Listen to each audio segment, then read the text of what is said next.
Amin. Haleluya. Shalom, selamat pagi jemaat KBC milik Kristus. Jemaat yang mengasihi Tuhan dan yang dikasihi Tuhan. Haleluya. Puji Tuhan. Kita masih dalam pembahasan tentang iman dalam hubungannya dengan kehidupan kita setiap hari. Dan ini adalah pembahasan yang ketiga dari tema kita iman. Tema besarnya adalah iman sebagai jawaban. Dan pagi ini khotbah saya beri judul tidak ada yang mustahil. Ambil Alkitab saudara. Buka dalam Ibrani 11. Kita akan membaca ayat berikutnya, ayat 7 dan ayat 11. Buka Alkitab saudara di dalam Ibrani 11. Kita akan membaca ayat 7 dan ayat 11. Ayat 7. Karena iman, maka Nuh dengan petunjuk Allah tentang sesuatu yang belum kelihatan, dengan taat mempersiapkan bahtera untuk menyelamatkan keluarganya. Dan karena iman itu, ia menghukum dunia, dan ia ditentukan untuk menerima kebenaran sesuai dengan imannya. Ayat 11. Karena iman, ia ini adalah Abraham dan Sarah, beroleh kekuatan untuk menurunkan anak cucu, walaupun usianya sudah lewat. Karena ia menganggap Dia yang memberikan janji itu setia. Puji Tuhan, saudaraku, kita akan belajar tentang dua hal pagi ini dari dua ayat ini. Yang pertama, kita akan belajar tentang iman dan fokus. Yang kedua, kita akan belajar tentang iman dan konsistensi, sikap konsisten dalam kehidupan kita. Mari kita masuk dalam pembahasan yang pertama, iman dan fokus. Saya akan ulangi, membaca ayat 7, Ibrani 11 ayat 7. Karena iman maka Nuh dengan petunjuk Allah tentang sesuatu yang belum kelihatan, dengan taat mempersiapkan bahtera untuk menyelamatkan keluarganya. Dan karena iman itu ia menghukum dunia, dan ia ditentukan untuk menerima kebenaran sesuai dengan imannya. Saudaraku, ketika saya mencoba menempatkan diri saya pada posisi Nuh, saya bisa merasakan apa yang sedang berkecamuk di hati, di pikiran Nuh ketika mendapatkan perintah dari Tuhan. Dan perintah itu adalah supaya Nuh membuat bahtera.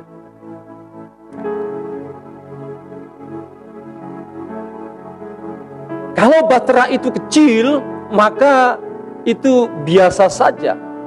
Tetapi bahtera yang diperintahkan oleh Tuhan untuk dibuat Nuh adalah bahtera yang panjangnya, kalau di dalam Alkitab memakai ukuran hasta, tapi ini saya ubah dengan meter. Panjangnya kira-kira 135 meter. Saudaraku, bayangkan panjang lapangan sepak bola. Dan itu lebih panjang kalau lapangan sepak bola 110 sampai 115, tetapi ini 135 meter. Bahkan ada yang percaya bahwa bahtera Nuh panjangnya 157 meter dan lebarnya 23 meter. Kalau saudara membayangkan, jemaat KBC membayangkan ruko ini dijejer sekitar 5 ruko, itu lebarnya mungkin bisa lebih, dan tingginya 14 meter. Ruko ini setiap lantai kalau kita taruh 3 meter, ini 3 lantai maka baru 9 meter, dan itu masih ke atas 5 meter lagi. Itu tingginya, saudaraku. Dan saya mengerti apa yang sedang berkecamuk dalam pikiran dan hati Nuh. Mendapatkan perintah untuk membuat sebuah bahtera yang tidak main-main besarnya, besar sekali. Saudaraku, Alkitab tidak mengatakan tempat tinggal Nuh di pinggir pantai. Coba bayangkan kalau ternyata Nuh tinggal di sebuah desa, di sebuah dusun, musim panas pula. Belum lagi, saudaraku, perhatikan, Nuh setelah bahtera itu nanti jadi atau selesai dibuat, maka Nuh harus memasukkan hewan atau binatang sepasang-sepasang. Itu luar biasa rumit. Banyak hal yang tidak masuk akal. Banyak hal yang dalam tanda petik gila dalam perintah Tuhan ini, saudaraku. Yang pasti membuat Nuh dicap sebagai orang yang kurang waras. Di tengah-tengah desa, cuaca cerah, membuat bahtera yang begitu besar. Saya tidak tahu, Alkitab tidak mencatat apakah Nuh pada akhirnya lari di lapangan tanah lapang begitu dan membuatnya. Alkitab tidak mencatatnya. Yang jelas, Nuh sudah mendapatkan cibiran-cibiran dari tetangga-tetangganya. Dan mereka menyangka ini orang tidak waras lagi. Tetapi apa yang terjadi, saudaraku? Dengan imannya Nuh jalan terus mengerjakan perintah Tuhan yang tidak masuk akal dan dalam tanda petik gila itu.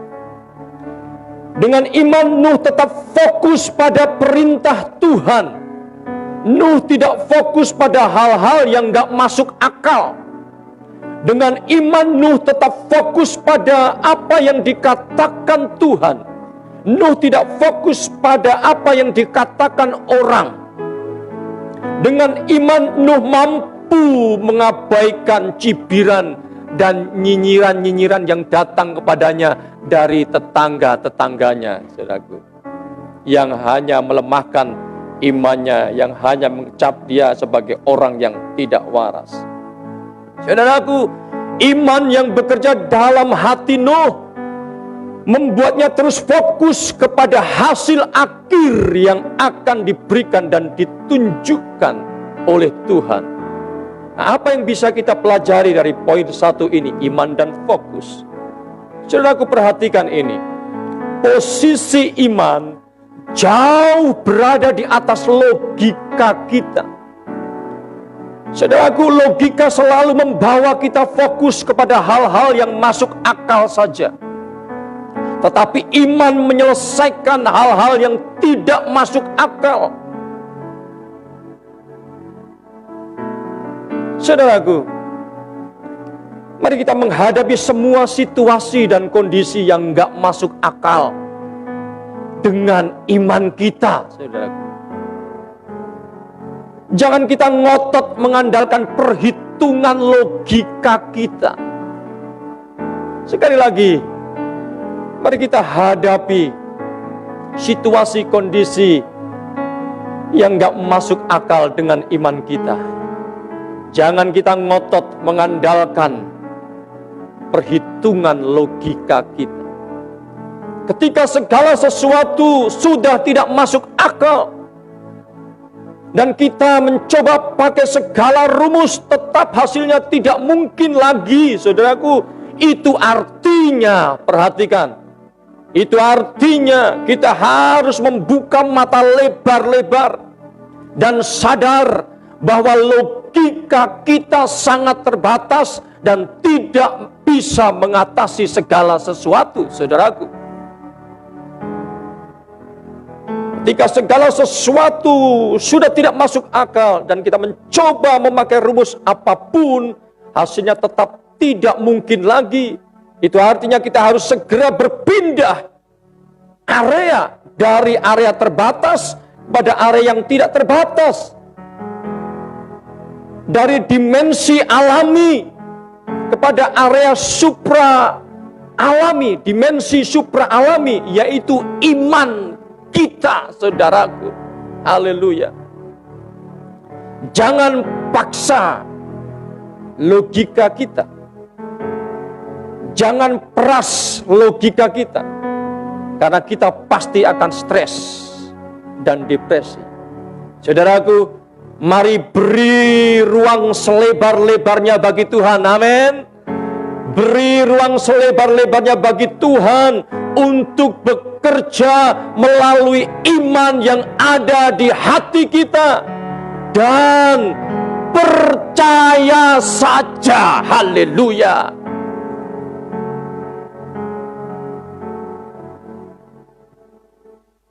Iman mengarahkan kita untuk tetap fokus kepada hasil akhir yang dikerjakan Tuhan dan diberikan oleh Tuhan. Amin, saudaraku.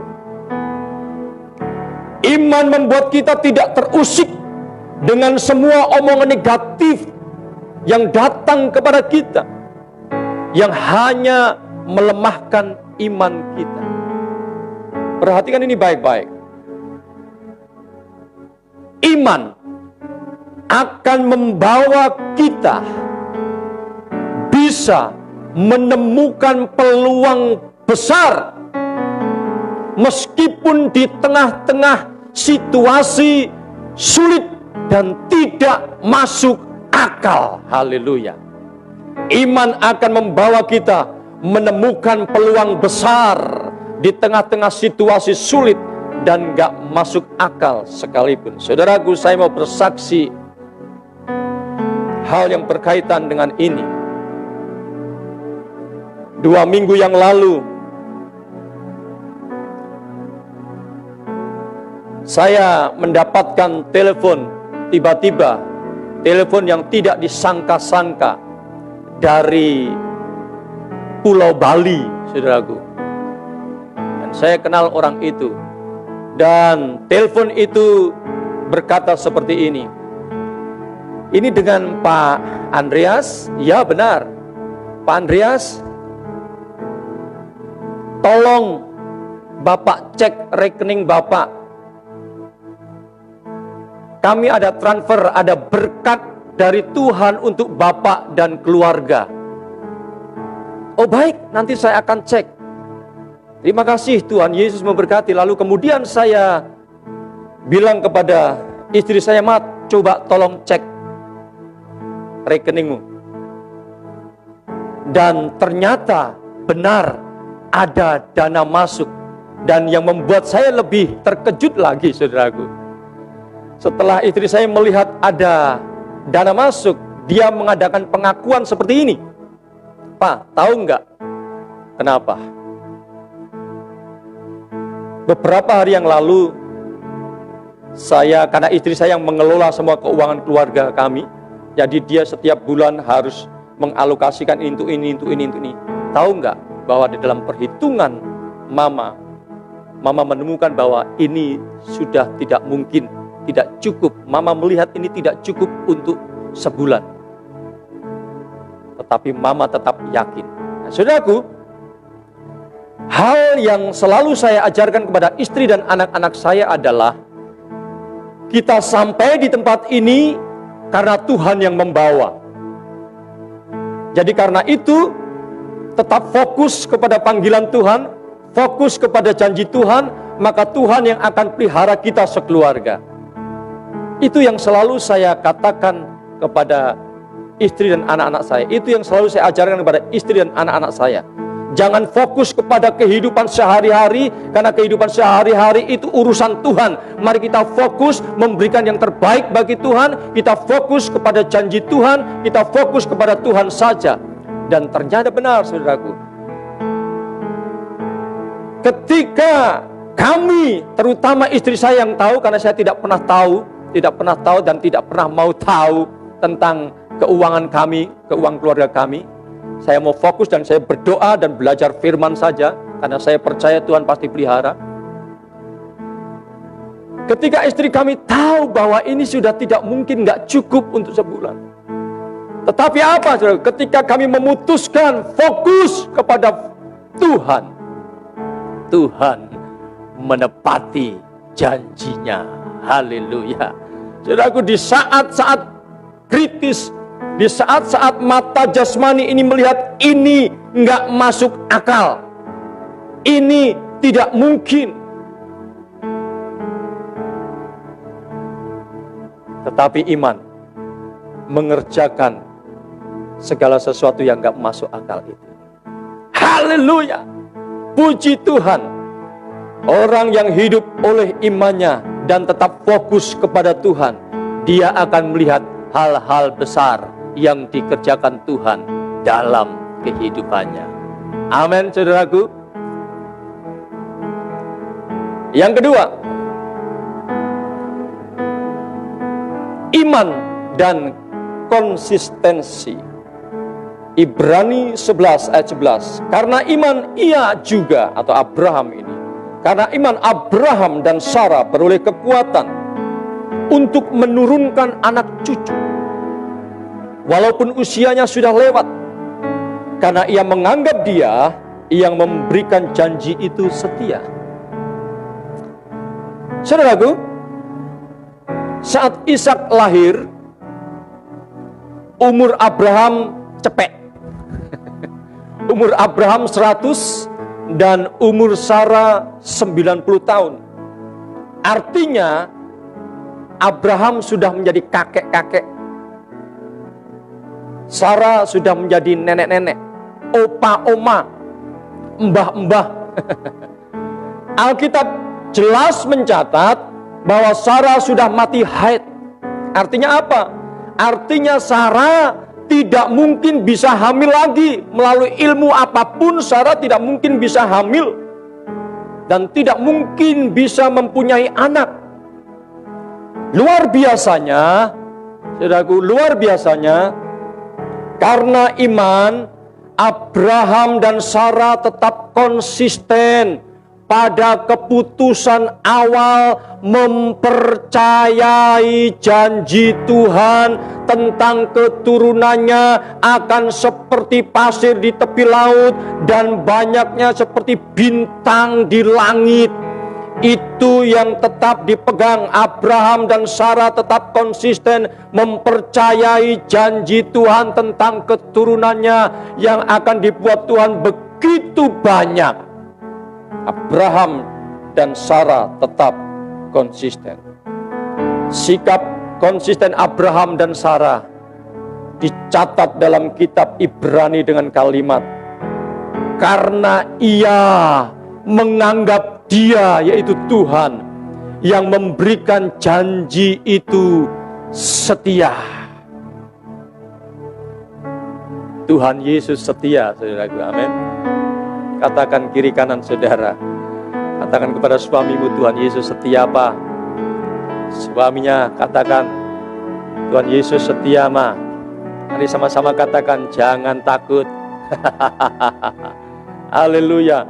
Iman membawa Abraham dan Sarah berpindah dari kondisi yang sangat mustahil kepada kondisi yang tidak mustahil. Haleluya. Iman membawa Abraham dan Sarah berpindah dari kondisi sangat mustahil karena sudah kakek-kakek, nenek-nenek, sudah tidak mungkin bisa mempunyai anak. Berpindah dengan imannya, dia berpindah dari kondisi seperti itu, kondisi yang sangat mustahil, kepada kondisi yang tidak mustahil. Haleluya. Saudaraku, apa yang bisa kita pelajari dari poin ini?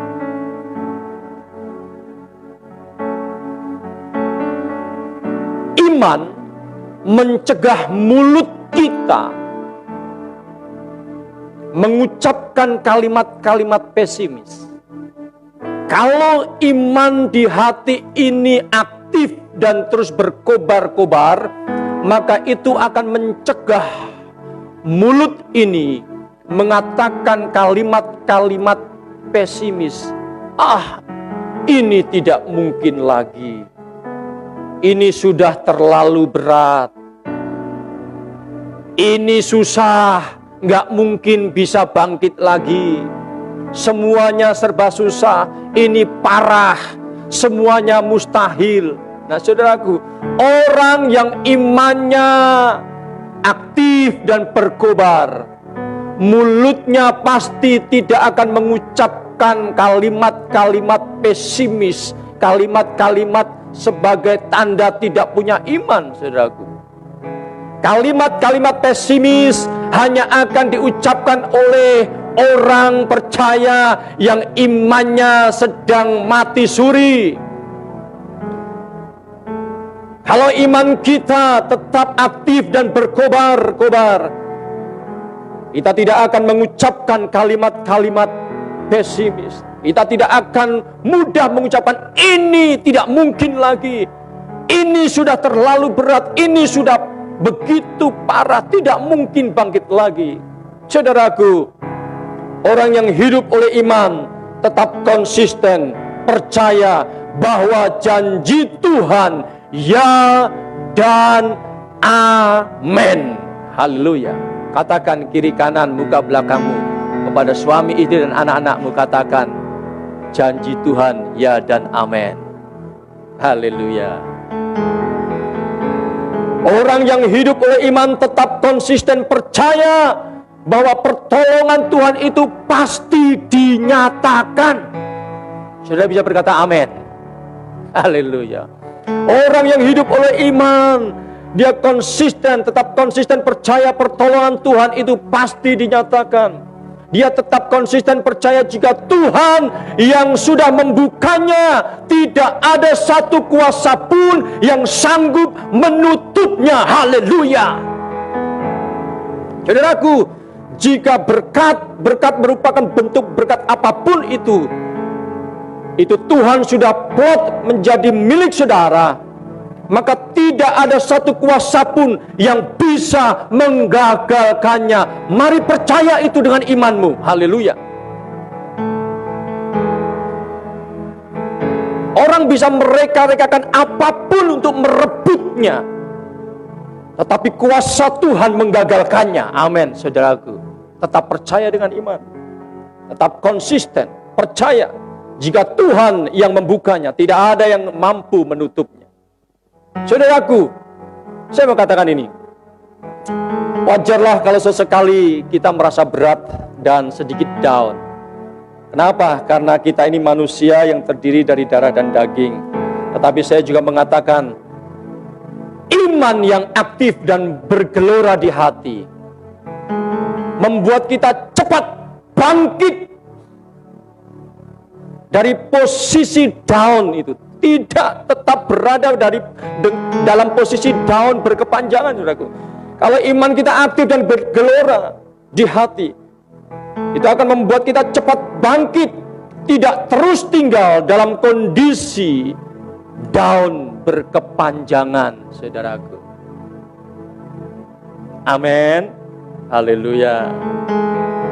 Segala sesuatu tidak ada yang mustahil. Perhatikan ini baik-baik. Segala sesuatu tidak ada yang mustahil, hanya akan diucapkan oleh mereka yang memelihara imannya tetap aktif dan bergelora. Haleluya. Perhatikan ini baik-baik. Segala sesuatu tidak ada yang mustahil, hanya akan dialami oleh mereka yang memelihara imannya tetap aktif dan bergelora di hatinya. Amin. Haleluya. Mereka yang hidup oleh imannya tidak akan dipermainkan oleh situasi dan kondisi yang sedang terjadi seperti sekarang ini. Orang yang hidup oleh imannya tidak akan dipermainkan oleh situasi dan kondisi yang sedang terjadi seperti sekarang ini. Iman. Perhatikan iman kita. Apakah iman kita masih aktif dan bergelora di hati? Atau iman kita sedang sakit? Saudaraku, Mari kita memelihara iman kita tetap aktif dan bergelora di hati ini. Amin. Sehingga kita bisa berkata dengan lantang, tidak ada yang mustahil dalam situasi dan kondisi sesulit apapun. Karena iman kita bisa berkata, tidak ada yang mustahil. Haleluya. Kita bisa terus tersenyum optimis. Kita bisa terus survive. Saya mengatakan, hanya orang yang hidup oleh imannya yang akan tetap bisa optimis dalam situasi sesulit apapun. Hanya orang yang hidup oleh imannya yang bisa tetap survive hidupnya. Karena itu, saya mengajak kita semuanya, mari pelihara iman kita. Jaga iman kita, tetap aktif, tetap hidup, tetap membara, tetap berkobar-kobar di hati kita. Sehingga dalam situasi sesulit apapun, mata jasmani ini melihat bahwa situasi sulit dan berat. Telinga ini mendengar bahwa situasi ini sulit dan berat. Tetapi iman tidak tertuju kepada situasi yang sulit itu. Iman mengarahkan kita untuk tetap konsisten melihat Tuhan yang memberikan janji itu. Dia adalah Tuhan yang setia. Dia adalah Tuhan Immanuel. Tuhan menyertai kita. Dia adalah Tuhan yang tidak akan membiarkan kita berjalan sendiri. Dia adalah Tuhan yang bertanggung jawab atas kelangsungan hidup anak-anaknya yang senantiasa setiap hari duduk diam berharap kepada Tuhan di dalam imannya. Haleluya. Dia Tuhan yang tidak pernah mengecewakan. Ketika kita terus melangkah dengan iman, maka Tuhan akan sangat menghargai itu. Dan kita akan melihat perkara-perkara besar, mujizat-mujizat itu dikerjakan oleh Tuhan dalam kehidupan kita, dalam keluarga kita, dalam kehidupan anak-anak kita, dalam kehidupan pekerjaan kita, dalam segala aspek kehidupan kita. Ketika kita tetap konsisten, percaya dengan iman kita, percaya kepada Tuhan bahwa janji-janjinya itu ya dan amin, maka kita akan melihat mujizat itu dikerjakan Tuhan. Dan kita bisa berkata, tidak ada yang mustahil. Amin. Katakan kepada suami, istri, anak-anakmu, tidak ada yang mustahil. Saling memberkati, saling mengingatkan, tidak ada yang mustahil. Kalau hari-hari ini, saudara mungkin hari-hari belakangan ini sudah mulai terpancing untuk berkata, aduh ini berat, aduh ini nggak masuk akal, aduh ini susah. Bangkit dengan imanmu dan katakan, tidak ada yang mustahil. Tuhan yang memberikan janji itu setia. Haleluya. Amin, saudaraku. Haleluya. Tuhan Yesus baik. Dia sangat baik dan teramat baik. Amin.